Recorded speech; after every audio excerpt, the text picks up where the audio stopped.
Alright, what's going on guys, and welcome back. So last week I put out a community post asking which Digimon Story Time Stranger guides you'd want to see, and a pretty common sentiment was one regarding the Mega and Mega Plus difficulties that become accessible in New Game Plus after you've beaten the game. That being said, in today's video we're going to be talking a little bit about how exactly these difficulties work, how hard they are. Then we're going to be going into 5 things that you are definitely going to want to have done before venturing over into New Game Plus. We'll be discussing personality skills, equipment attachments, a little bit about team composition, skill discs, and I'll even show you how hard it is in real time. So make sure to sit back, relax, subscribe for more monster taming and Digimon videos, and let's dive in.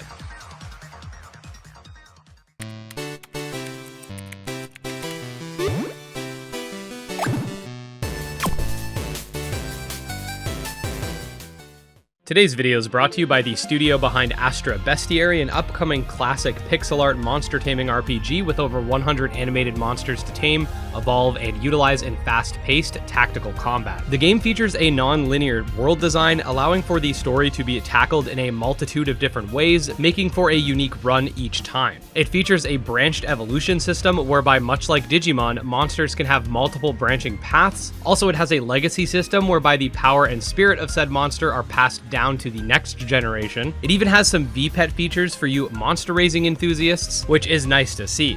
Explore an expansive semi-open world, dive into a high-stakes narrative, and become the ultimate beast seer. If you want to learn more about Astra Bestiary, I will have their Steam page linked below, as well as their Kickstarter campaign, which is currently ongoing. Thank you so much to the Astra Bestiary dev for sponsoring this video, and now back to our regularly scheduled programming.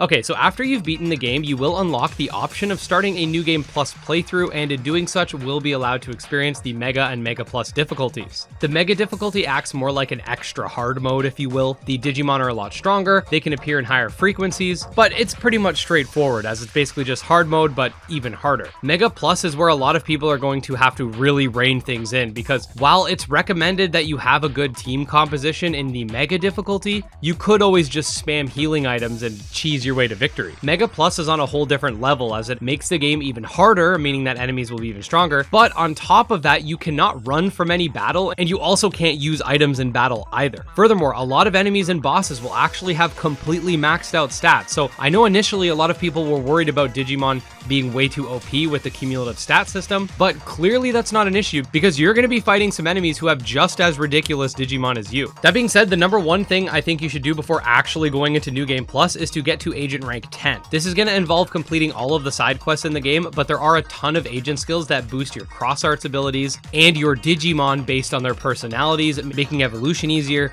giving a buff to XP, giving bonus damage, and so much more. When you go into New Game Plus, you're going to lose that ability to time jump and aren't going to be able to do that until you get all the way to the end of the game again, so you might regret it if you end up reaching a wall. Honestly guys, I have a video where I go over 10 things you can do in the Digimon Story Time Stranger postgame. I recommend doing most, if not all of them, before heading to New Game Plus, just because of how long it takes to get the ability to time jump.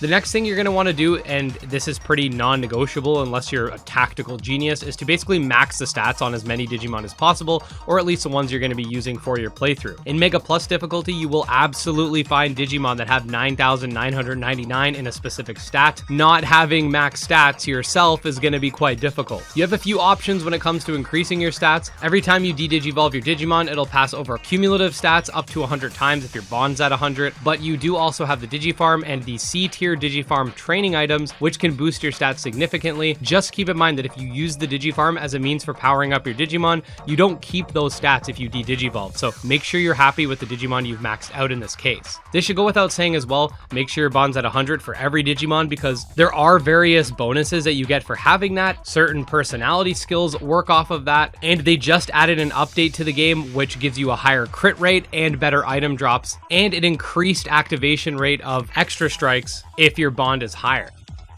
The next thing you should definitely do is buy or craft any specific equipment you think you're going to need on your run. With Mega Plus difficulty having max stat Digimon, it's going to be really tough to just run the exact same build for every battle, so having a wide array of different attachments, especially the ones that you can craft via Volcanismon, is going to help immensely. This is especially true for boss battles, where you're most definitely going to want to boost your resistances to certain elements so you don't get fried. In fact, you're primarily going to avoid the equipment attachments that just boost stats, since your Digimon should be maxed out completely. If you add boosted stats to a max stat, you don't really get anything, so these sort of special equipment types are definitely good to have. Again, you'll lose access to a lot of stuff in New Game Plus when it starts, so it's really important that you make sure you make all your preparations in the post game of your original save. For number 4, you're going to want to figure out which personality skills you want on your Digimon. I put out a video on how personality skills work, which will be linked below, but basically any Digimon can have any personality skill. Once you've shifted to a certain personality and learned that skill, you can keep it. You can move your personality somewhere else later. It doesn't really matter, just don't replace it. Not all personality skills are created the same. Some are better than others. If your team's very offensively dominant, for example, you're going to want to have the personality skills like Cheer and Slow Start that give an extra edge in combat. In the personality skill video I mentioned, there is a tier list that someone posted. I'll show it here as well if you just want a rough idea of which ones are good. Finally, last but not least, you're going to want to prepare and build your team. I can't tell you guys what the perfect and most optimal team in the game is. One, because there are so many different situations where different Digimon might be helpful based on their special moves. And two, because while I've put a lot of hours into Digimon Story Time Stranger, I'm not going to pretend I'm a tactical genius. In building your team, you're going to want to make sure that you've got a wide array of coverage, as well as skill discs that don't just inflict damage, but buff your team or debuff the enemy team. I personally love the field skills such as Attack Field, for example, which will boost all your Digimon at the same time. Another really good skill is Character Reversal, which will basically invert type matchups. This is good if your team is really dominant in a specific type and you need to go up against something that you're weak to. Also, make sure your team consists of some type of support healer, since you won't be able to use held items. And remember that the spirit stat is what determines how much of an effect healing moves will do. A Digimon of this role will likely have moves like X Aura, which heals your whole team, and the various boosting moves like I mentioned might have some sort of status nullifying effects to keep your team healthy, and maybe even X Revive to bring a team member back from the dead. Again, guys, if you're listening to me list off all of these attacks and you're kind of lost, it might be a bit too early for you to dive into Mega Plus, because like I said, you're gonna have to bring your A game here. Now, I know none of these tips are revolutionary, but if you are someone who hasn't spent 100+ hours in the game already and are deciding whether or not to try Mega Difficulty or Mega Plus Difficulty, I do recommend you just go straight into Mega Plus, and if it's too hard, you can always reduce the difficulty after. Just make sure you've done the things I've said first before diving into Mega Plus. And that's pretty much it, guys. Let me know down in the comment section what your tips are for Mega Plus difficulty players. It is pretty cool that Digimon Story Time Stranger gives access to such a crazy difficulty, and I'm looking forward to seeing all the amazing builds that the community comes up with. Thank you so much for watching. Special thanks to our supporters, especially Candy Marunci, Tragsoft, Valorware Nemo, and Wrathful Beast, and I'll see you next time. Peace.